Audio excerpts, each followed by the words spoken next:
కూచిపూడి అన్న పదం కొత్త ఆట నేర్చిందా పాపలాంటి లేత పదం పాఠశాలగా కూనలమ్మ జానపదం పల్లె దాటి వచ్చిందా చవళిల జానతనం పాట చూపగా కుంచెలో దాగే చిత్రాలు ఎదురొచ్చేలా అంతటా ఎన్నో వర్ణాలు మంచులో దాగే చైత్రాలు బదులిచ్చేలా ఇంతలా ఏవో రాగాలు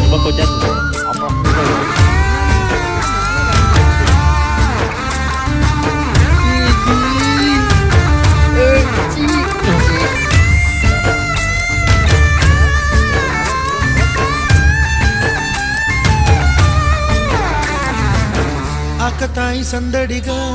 ఆగలేని తొందరగా సాగుతున్న ఈ పయనం ఎంతవరకు రేపు వైపు ముందడు